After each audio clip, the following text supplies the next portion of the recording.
What advantages are the Pacers going to be able to find on the floor in their series against the Cavaliers, and what can the Cavs do to stress them out? A lot of deep dives into the Pacers' edges today with Jay Rigdon coming on the Locked On Pacers podcast.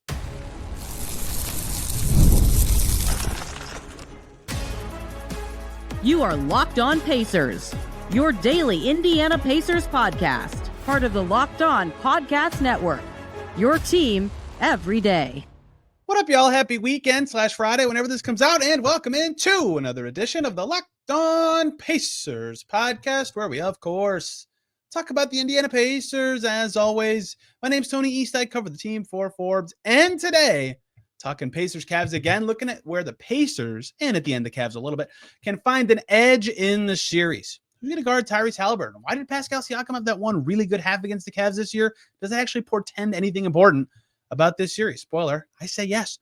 Myles Turner, a fascinating center matchup for the Pacers. The pace of play, the matchups, there's a lot of fascinating layers to the series between two very similar in style teams, and Jay Rigdon is going to join us to break it all down today. Two things. One, a lot of people unhappy with my series prediction. I pick the team that I think is going to win. However, I do say today that I get closer to Cavs in 7 during this discussion, but I'm sticking with Cavs in 6. 2, shout out Greg Popovich, a legend, moving off of his coaching role with the Spurs into the front office, an Indiana-born man who had a killer career my entire life, minus 1 year he coached the Spurs. Unbelievable run.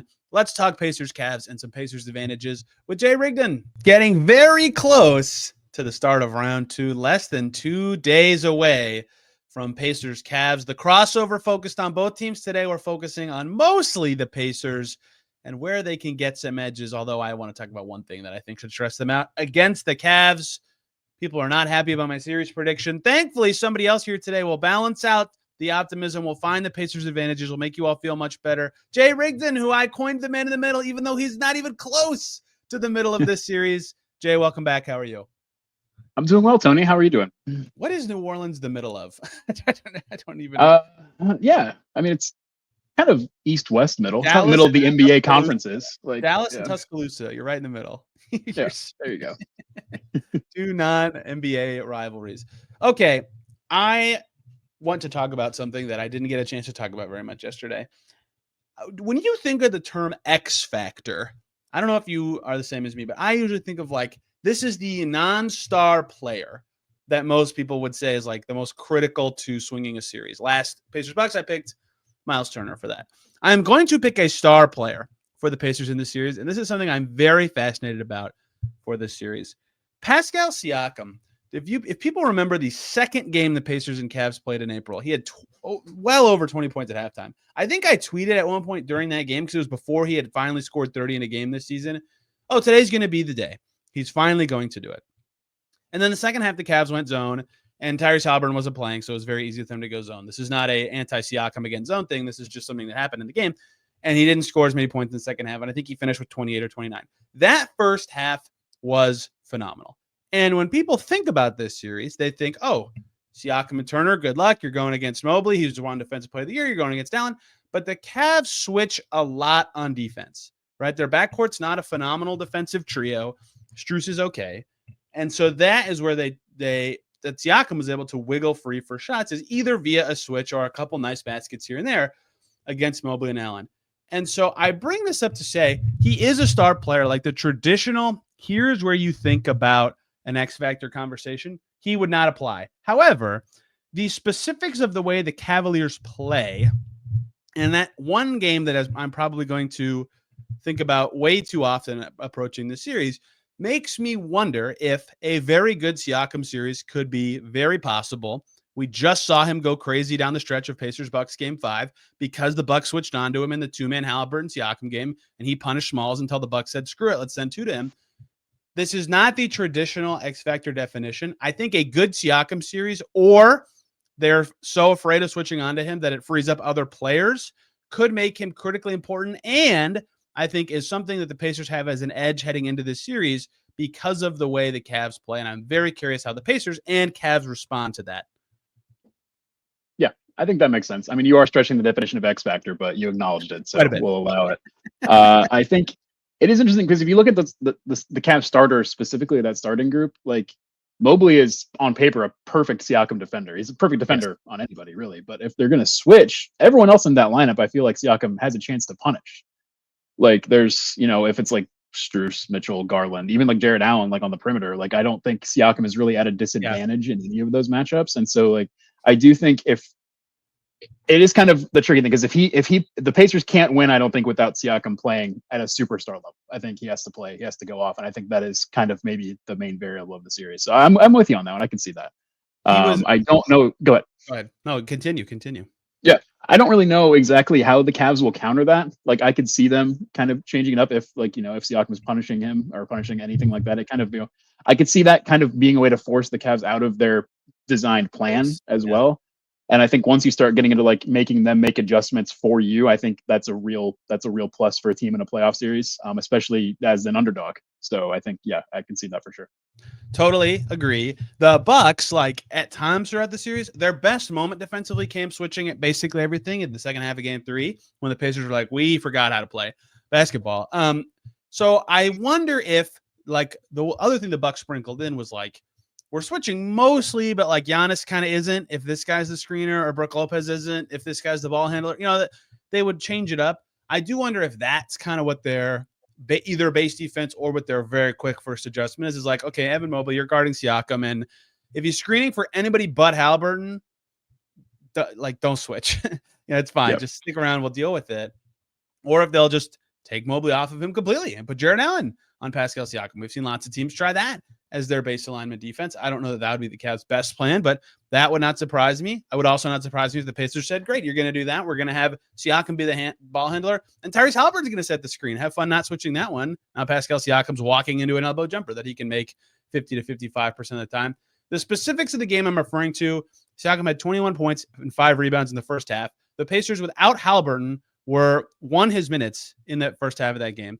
The second half of the same game, he had 2 points on 1 for 5 shooting and only took 5 shots because he got shut down against his own. Ben Mathurin went crazy. Myles Turner found his way free for some jumpers. So did Obi Toppin. It's very clear how the game shifted, but that does show me 2 things. That shows there are some Cavs alignments where Siakam will be very important, and even in non-Haliburton minutes, like playoff-like alignments where he'll have to score like an individual, he can be very good. And there will be some Cavs defenses where they'll need their guards to be great, and Haliburton was unavailable for that game, so it's a little harder to dive into that. But I am endlessly fascinated by that, and I think Siakam is critical to the series. And I would start by saying, given what we know of the Cavs' defensive tendencies, I would call that an advantage Pacers, just because the Cavs will be the team either changing something they normally do or reacting to a pressure point. Give me something that you find the Pacers will be like, ooh, we're very happy about this.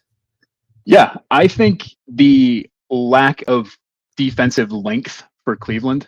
I think it's when I think about guys who can really shut down Haliburton, or like who, I wouldn't want to see in a playoff series and be able to maybe like take him away. Like, I don't think of Donovan Mitchell or Darius Garland or even like someone like Strus. I guess like, DeAndre Hunter off the bench could present some issues. Hunter's the one. Yeah, but it's not the same kind of like lockdown. They can't throw guys at them like like even like the like say like Houston Rockets could, or teams like that. We've seen kind of take Haliburton out of the game. Yeah, Orlando's a great example. Yeah, and so I think that is where like I think the fact that Cleveland is kind of built around a smaller backcourt, I think it helps Haliburton, I think, on that end, and the offense. I think it also helps on defense, since Indiana's perimeter defenders tend to be a little more undersized with like Nembhard and Nesmith. They're not going to be guarding up 3 or 4 inches at both positions. And I think that really kind of helps Indiana, I think, a lot more. I think it could help them considering I think the Cleveland offense versus the Indiana defense is, to me, like the major thing to look at here. Like, how good is Indiana really defensively? And I don't know, like, I know Cleveland played amazing in round 1 against Miami, but that's against a Miami team that I don't think is as good or close to as good. The most 1-2-3 Cancun game of all time was Cavs Heat game 4. Holy cow. Yes, it was. Yeah, that was a team very ready to go, anywhere else. And it's yeah, and so I don't think we really know. I don't think we really know exactly what Cleveland's going to look like against, in a more like intense pressure-packed team, against a high-level team, which I do believe the Pacers are. I think they've shown enough over the last like 50 to 60 games to be given that kind of respect and treatment. But I don't know exactly yet how good the Pacers defense is. They played pretty well against Milwaukee, but that's a pretty flawed Milwaukee roster. Yes. And it's kind of like, and especially once Dame went down, and he clearly wasn't himself anyway when he was out there. And so I think it's really hard to know exactly, I think on both sides, what it's going to come here. I think that's going to be the real kind of eye-opening test here. Because if Indiana can kind of get into Cleveland and get them off their game offensively, even a little bit, even to start like, early in the series and kind of, maybe kind of set the tone that way, and it kind of looks different and makes Cleveland kind of start adjusting again on that end. I think that's a real potential plus for Indiana. And I think the fact that Cleveland is kind of smaller in the backcourt and on the wing will really kind of help that. So that's like 2 or 3 conversations. Yes. That was very helpful. Yeah, Hunter was a good acquisition for them in that way, because like Pacers fans don't really maybe realize this because he stunk on defense for them, but Karis LeVert was like their best perimeter defender at times this season. Like, and that's not even meant as a derogatory thing about the rest of their team. Like, he did okay there, and they got Hunter instead, who gives them he's one guy that fits the opposite bill that you described. He is like lengthy and 6'9", but a perimeter player. He's the one, but like, yeah, Strus is 6'5", maybe. Like, he's not a big length problem causer on the defensive end. And then Garland and Mitchell are what they are. So my zoom out take on the Cavs, Cleveland fans might listen to this and go, you idiot. They were top 10 defense. What are you talking about? Their front court is amazing defensively. Dean Wade's awesome. Mobley's amazing. Allen gives them every miss. That's huge. They win the possession battle like a lot. It's an amazing front court. Part of, not entirely, part of what makes their defense so good is that they score so much that they're just setting a defense, right? And that's a good thing, to be clear. That's not going to just stop all of a sudden in this series. But I say that to say it's not like their individuals in the backcourt are so good that any ball handler for the Pacers is like, oh crap, I got this guy, that guy. And the Bucks didn't really provide that either, right? They were like, we got to start Gary Trent. He's our best perimeter defender. And the Pacers were like, okay, that's whatever. It's not like when they're playing Boston last year and whoever Drew Holiday's on is like, oh crap, like we gotta funnel stuff another direction or something like that. So I do agree that like that's a team-wide thing. Like Nembhard has shown in past playoff series that he has some sort of pop to the rim. He scored 6 points in like 2 seconds getting to the rim against the Bucks in game 1. Nesmith is a much improved 2-point shooter and showed that in the first round. And Ben Mathurin might be important in this series because of that too. He obviously did do a good job making quick decisions in the first round, but he didn't make shots. He didn't have a ton of rim finishes, not from cuts. He could have some chances to pop a little more. So on one hand, that's where that conversation you just said got me to. The other one is the Haliburton specific part of this.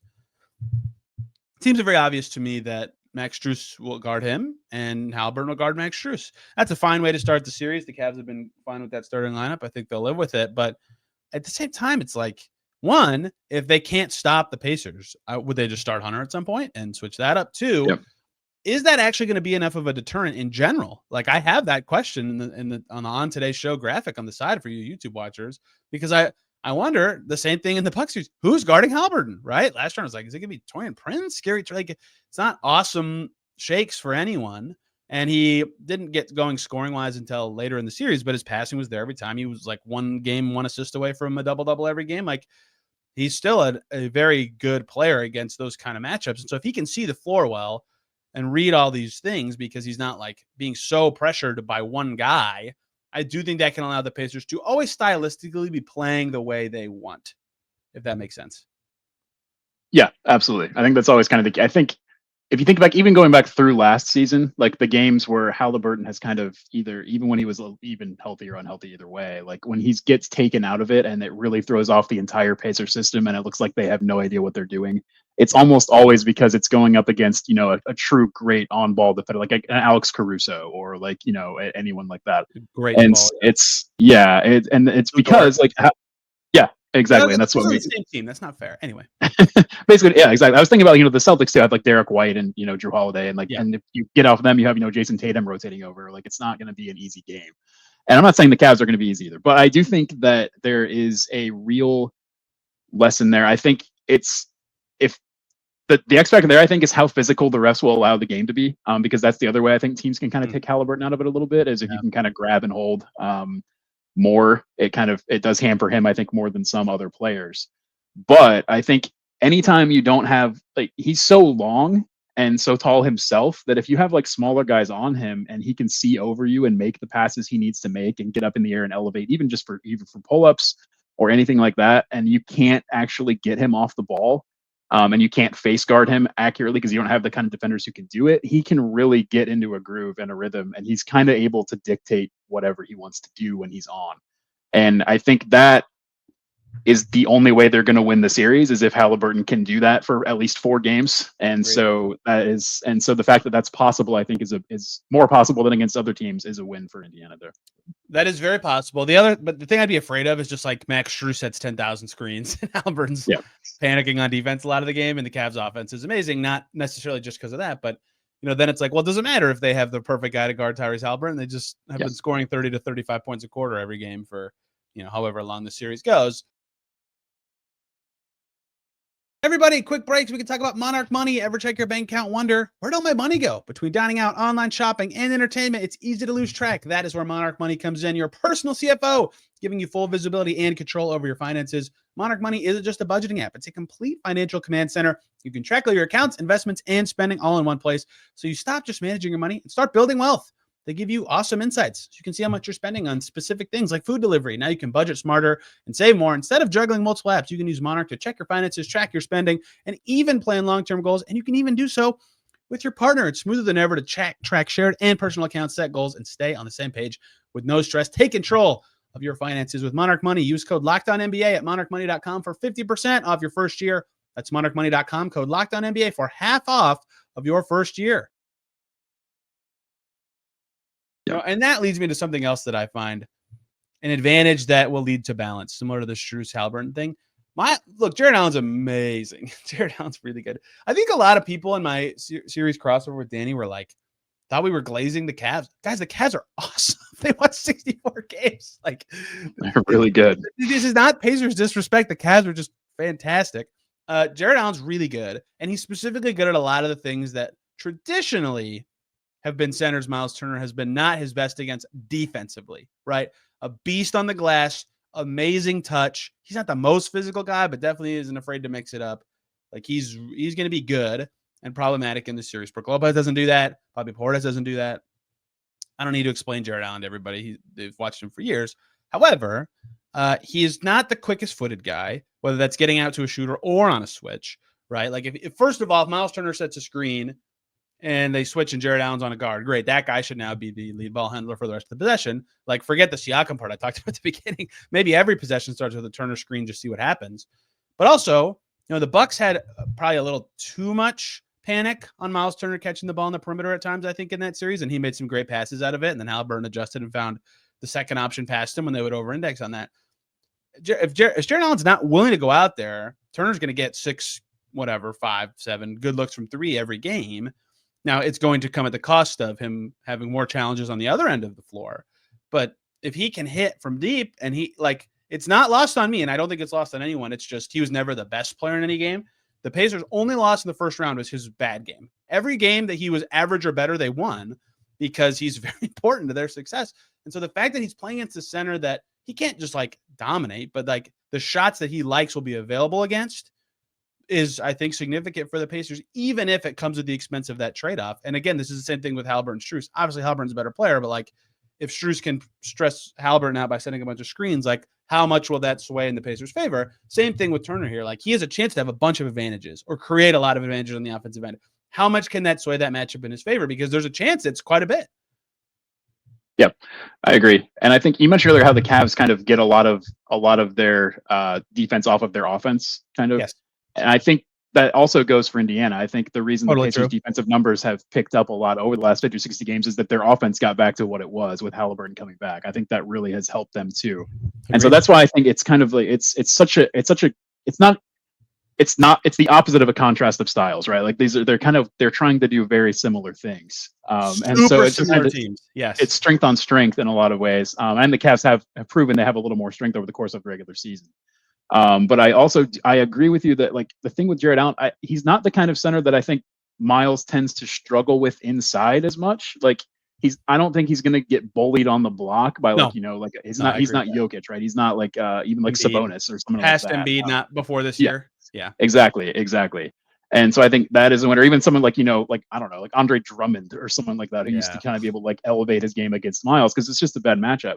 I think Allen is a better kind of fit for Myles that way. And I do think that Myles' ability to stretch the floor, as always, is key to getting Allen away from the basket, where like you lose a little bit of his rim protection, and that only helps. I know you have Evan Mobley coming over to help on that end too, so it's kind of unfair. Oh yeah, crap.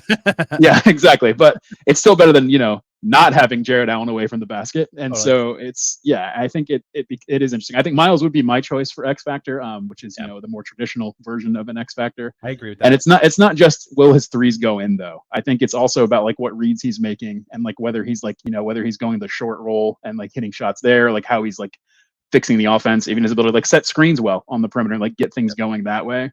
And then plus obviously his ability to kind of like clean up inside on various drives and penetration without enabling lob passes to Allen behind him or things like that. I think he has a very important role to play, and he's also kind of the only pacer I trust to play that role at all. Like, I really would be curious if this is the first time not the first time, I missed him all year, but I think Isaiah Jackson would be really interesting in this series, and it's kind of a bummer that he's enormous. Absolutely enormous. Yes. Yeah. And so I'm curious to see how much Thomas Bryant plays. I'm not really sure exactly what that's going to look like rotationally. I think he'll probably get a shot in game one. Rick has tended to give players a chance to start out a series and see what it looks like. So I don't know, but I don't know how that's going to go. I'm curious. But I do think Myles, like, he's going to have to play probably pretty heavy minutes load. He's going to have to stay out of foul trouble. He's going to have to. I can't imagine there are many wins for the Pacers on the table here with Myles having like, a 1-for-9 shot shooting performance from D for like, 8 points and 4 rebounds or something. Like, he's going to have to put up numbers in a lot of minutes. You just nailed like everything I wanted to get to it. Yeah, like the short roll decision making he had against the Bucks was huge. I picked him for X Factor that series, and he was certainly up for it. He played very well. Like, he's played well in the playoffs the last 2 years, right? I don't know if people what they think of his playoff performer level, but he's been quite good. I think one of the keys for him is something you said, how quick and effective he is at, like, the Cavs get a guard who turns the corner, and he's got to step up and stop that guy, but the lob's behind him. That's not, people are going to go, oh, Jared Allen had 15 points and 7 made shots. And what is Myles Turner doing? A lot of times that's not going to be his fault, but like, if he is perfectly sharp on those, he can at least make it harder, or like give the guard enough time to come down to cover Allen. That's going to be where he is specifically huge, I think, a lot of times on defense in this series. But people are, I see it now. People are going to be killing him for that exact thing when it's not his fault. Yeah. Like, it's going to be the screen was really good and someone died on the screen, or somebody just got beat and the lob was so easy. That's going to be huge in this one too. And yes, Isaiah Jackson will be huge in the series. I, like you, think Thomas Bryant will open the series getting time, because there's going to be an awesome center on the floor at all times for the Cavs.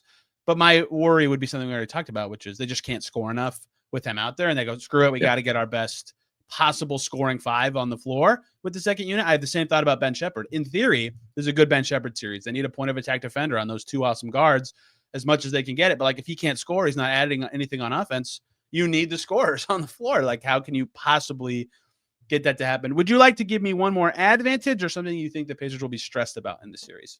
Let's do one more advantage. I had one more in mind, so let's get it out of there. I am really confident in Rick Carlisle. I am really confident in his ability to manage the series. I like Kenny Atkinson a lot. I think he's entertaining. The challenge in the ref's face, like, that's one of my Rick gifts. Did it in Game 5. Rick's challenge in Game 5 against the Bucks was awesome. Yep. And so, like, between Carlisle and the whole Pacers staff, like, I think Atkinson, he's never led a team on like a deep playoff run before. And he's been a part as a staff of teams that have, and he's been like, around a lot of good players for a long time. But like, and even like the Heat series, it's not like they had to make a ton of adjustments. Like, they just kind of rolled the ball out there and they just did what they did. And by the time it was Game 3, it was like, all right, that's pretty much it. Like, and you had to cover for Garland's absence and things like that, but the Heat had no real interest in playing after the first couple of games, it seems like.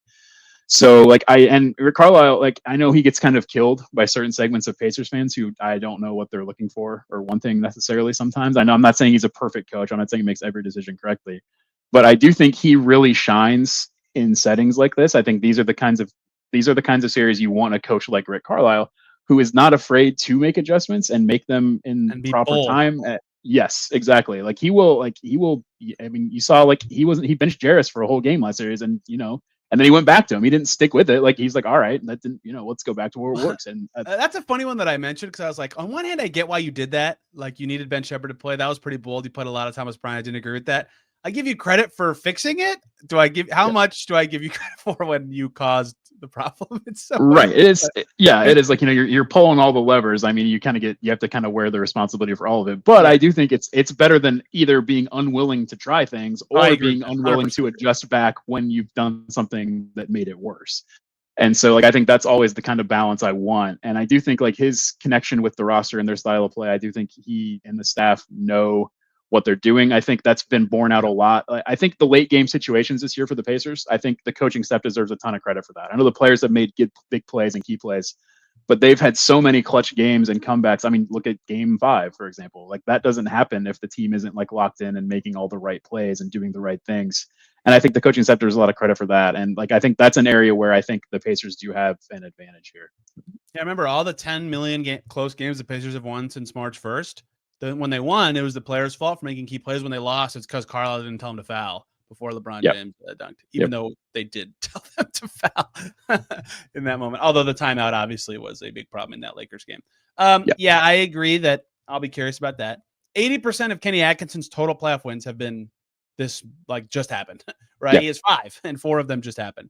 He has a title with the Warriors as a lead assistant. He did very well with France in the Olympics. Like, he's been an awesome assistant on some great teams, right? But this is, yes, the by far best and most responsibilities had on a very good team to do something like this. I've always thought of him more as like not a player development coach, but just like a great get your team from mediocre to really good team, like he did with the Nets. So I think he can do very well. He's done awesome with the Cavs this series. I don't want to shortchange him at all. It's not that he isn't good. It's that it can be a question, whereas especially the last 2 years, we've seen Rick know pretty much exactly what to do with his group. Kenny. Yeah, it's definitely less like a critique of Kenny Atkinson than it is. Sorry. It's definitely less of a critique of Atkinson than it is like praise of Carlisle for me here. Like, and I think, and Atkinson, I do think he's good. I think he's done a great work with the Cavs this year. I think they've kind of been in a regular season not even overachieving. They just achieved a lot in the regular season. But I think until, like, we see it more, I think that's just the kind of thing that it's tough. And, like, I know that Rick Carlisle has been there in a lot of ways, and I know he's not always perfect. And, like, even like the collapse last year against Boston in Game 1, like, they should have probably called the timeout there too. Like, he doesn't always get it right. But I do have faith that he is always paying attention and willing to do things. Yep. And, like, I think that's what you want on the sideline. Okay. The stressor is so obvious, but I have to really get into this so people understand what the Pacers are about to run into. Okay. The Cavs had the best offense in the NBA, top 5 all time by offensive rating. Obviously, scoring now is easier, but, like, even their relative offensive rating is elite. They just scored 138 points per 100 possessions against the Heat. Huh? Okay, that's not even where I would get this discussion to. With all 4 of their big 4, Allen, Mobley, Garland, Mitchell on the floor, 123.3 offensive rating, insane. With just Mitchell, Garland, regardless of the other 3 players, 124.5 offensive rating, insane. With both Mitchell, Garland, 124.5. With just Garland, no Mitchell, 125.5. With just Mitchell, no Garland, 121.3. They are awesome on offense, regardless of who's on the floor. Like, people yesterday were like, you guys gassed up the Cavs bench too much. The Pacers have a lot of depth. The Pacers' depth is very good. They have won series, plural, because their bench can win them games. I do not want to shortchange the Pacers bench. TJ McConnell, some of his best games with the Pacers have come against the Cavs. I think this is set up to be a good Ben Mathurin series. The Cavs bench is awesome, and it fits their style and their stars really, really well. And so the big stressor for the Pacers is, can they frickin' stop these guys? Because it's really, really hard to stop the Cavs. And I wonder how well the Pacers are going to do in finding solutions to slow them down, because they get the benefit of the doubt. They just did a very good job against Giannis. They were locked into a game plan. Yes, he scored a lot of points and grabbed a lot of rebounds. They made it hard on him. They stressed him out. They made him tired out after 48 minutes. They had a good game plan in that series. They figured out some stuff against Jalen Brunson last year. It took a while, but they got there, right? Like, they have figured out strong offenses in the playoffs. I'm not saying they're just screwed, throw your hands up, oh, crap, we can't win. But, like, that Cavs team is Celtics last year level buzzsaw on offense. You have to either be perfect on defense or score a lot yourself, which is what the Pacers did against the Celtics last year, to keep up. And they're going to be very stressed by that. And I think all their decisions, lineup-wise, strategy-wise, should be how can we score as much as possible to keep up with the Cavs? Because as much as I think Ben Shepherd, this is a series that he makes sense in, if they can't get stopped, like they might just not be able to get stops regardless of who's on the floor. And that will make this series very interesting to me. Yeah, I think I'm curious if the rotation tightens for the Pacers. I know that one way that I know the kind of their whole kind of team philosophy is their depth allows them to like wear other teams down by running and doing that. But I think the Cavs can kind of do the same thing if they want to go like 9 deep. And I don't know that it's going to be the same as like playing the Bucks or even like the Knicks this year would be. And like and so that is troubling. It's not quite as simple as like the bench needs to hit threes. Like, I mean, that's pretty obvious, but like I'm curious to see. Yeah, exactly. That's a brilliant insight here as usual. It's more that, what those minutes look like is really interesting. And I also think the Pacers tend to like play a lot of like, 4-man bench units. And I don't know if that's something that they'll be able to do. Yeah. I think I also think you do need shooting and spacing on the floor. And so it is tough. I'm also, I don't know how they will manage to do that exactly. I'm curious to see what whether like the Top and Siakam front court, that feels like more of a fit for a series like this, because I agree with you. I think their best bet is to just score like crazy on what as often as possible. Like, I don't think you can really, I totally agree with you. I don't think you can try to like slow teams down and give up offense, because I don't know that you're really going to come out with an advantage trying to do that on the bench. They love Siakam with the bench. Yep. That has proven to be a good choice. If McConnell's out there and Siakam's out there, like, can you even afford to play another non-shooter that they have off the bench? Like, probably not. You might just see a Cavs zone immediately, especially if the Pacers need to score to keep up. So that's why I think rotation balance is going to be such a thing that we talk about all the time this series. We do all this at the end to say, Jay, the three things we both led with our advantages were, Pascal Siakam might have some ways to be pretty effective in this series. Tyrese Haliburton might have like a not so tough matchup on a lot of trips. Myles Turner's offensive role could actually be pretty useful against the centers that want to come out. I picked Cavs in 6. I thought a lot today, man, the Pacers' 3 best players might all have ways to be very effective on offense in a way that makes me think, I kind of wish I picked Cavs in 7. Because that is a big thesis to walk away from. The Cavs are so good. They're so good. But I'm glad we had this conversation with it. I didn't tell Jay what to say. He got to my Tyrese Haliburton point. It was perfect. That makes me think they have at least a better chance in a lot of games, because they might just, look, a really good player is going to have a really good night again. Yeah, I agree. I'm not a huge gambling odds guy for predictive anything, but I looked at the odds before.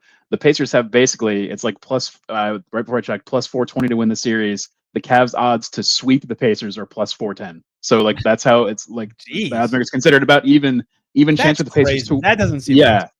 I know. I was shocked by it too. I had to double check that I knew how series wagers worked, but yes, because I do.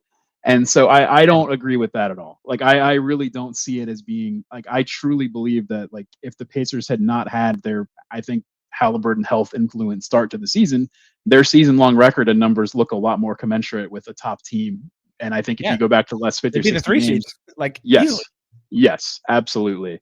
And so I do think I think they're kind of being undersold a little bit there, narrative wise, and I think numbers wise even.